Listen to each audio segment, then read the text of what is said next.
Sistematika pembangunan Sunda manusianya apa? Cager, bager, bener, pinter, sying. Itu IPM. Lebih tinggi derajatnya. Cager apa? Harus sehat. Kalau sehat apa? Revolusi dong makanannya. Kita ngomong setiap hari sehat, anak-anak kita konsumsinya apa sih jajanannya? Kita konsumsinya apa dalam setiap hari? Kita ribut halal haram itu pada aspek-aspek yang syar'i yang ditetapkan ada ayatnya. Pertanyaannya adalah, kalau makanan itu mengandung racun, kadar gulanya berlebihan, kadar kimianya berlebihan, kadar pewarnanya berlebihan, dan itu bisa membunuh manusia secara perlahan, kenapa kita tidak nyebut haram? Dan kenapa negara membiarkan? Kenapa? Berapa belanja alat kesehatan dalam setiap tahun? Berapa belanja obat dalam setiap tahun?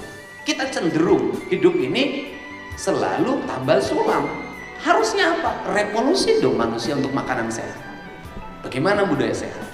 Dan saya tidak nyontohin orang lain, saya diri sendiri kok. 20 tahun saya hidup tanpa obat kimia. Saya tidak pernah minum obat sampai hari ini. 20 tahun saya merevolusi diri tentang pola makan, pola tidur. Apa yang dihasilkan? Hidup sehat. Tidak pernah masuk rumah sakit. Nah, padahal ngurus. Biar senyum lah, serius dari tadi. Nah, ini kan harus dilakukan. Dilakukan dari apa? Anak-anak kita harus mulai didik, Pak. Anda lihat data statistik hari ini. Banyak anak yang umur 14 tahun gagal ginjal, diabetes. Ini kan problem ancaman. Problem ancaman masa depan. Untuk itu, apa revolusi yang dilakukan? Identifikasi juga tanaman obat tradisional Jawa Barat. Identifikasi juga tokoh-tokoh tradisional yang berhasil membuat sehat ketika orang sakit. Saya banyak kok.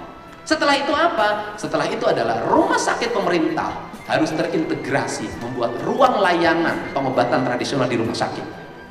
Orang patah tulang itu nggak usah lagi bedah ortopedi, tawarin dulu, Bapak mau pilih mana? Pengobatan tradisional atau bedah ortopedi? Cina melakukan itu. Siapa pasien yang paling banyak? Orang Indonesia. Setelah itu apalagi? Setelah revolusi makanan adalah merubah juga pola hidup masyarakat, termasuk tata ruang. Problem kita hari ini apa? Kesehatan. Kesehatan apa? Lingkungan yang kotor. Lingkungan yang kotor apa? Sanitasi lingkungan. Jumlah penduduk yang numpuk pada sebuah wilayah. Ada satu rumah penghuninya 12 orang. Ada satu RT. Luar biasa. Bandung heureum ku tangtung. Apa yang dilakukan? Bikin harus aturan batasan jumlah orang pada sebuah wilayah. Leluhur kita dulu sudah meletakkan rumah tidak boleh lebih dari 40 dalam sebuah kampung. Karena ruang ekosistemnya harus bagus. Kemudian sanitasi lingkungannya harus bagi 40 kalimat papat, kalimat tunggal di situ. Itu sebenarnya ilmu ekologi.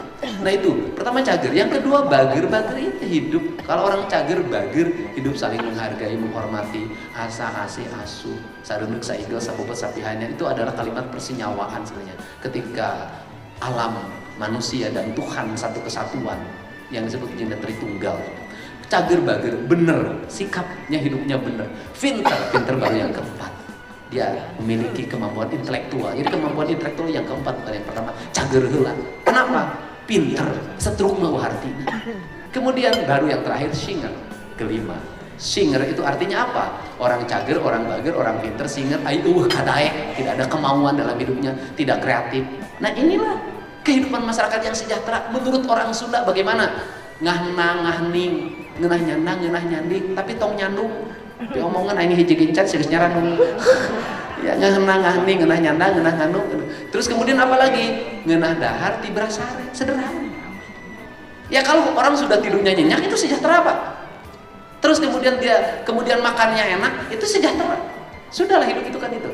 Nah, inilah prinsip dasar nilai-nilai kesundaan yang nanti akan saya minta teman-teman UPA dan ITB menyusun dalam sebuah buku tentang konsepsi pembangunan Sunda dari mulai tata ruang termasuk sejarah republik. Dari situ bangun kepercayaan diri. Orang Sunda tuh cerdas, leluhur Sunda tuh hebat, sehingga kita tidak usah begini-begini pada leluhurnya orang lain.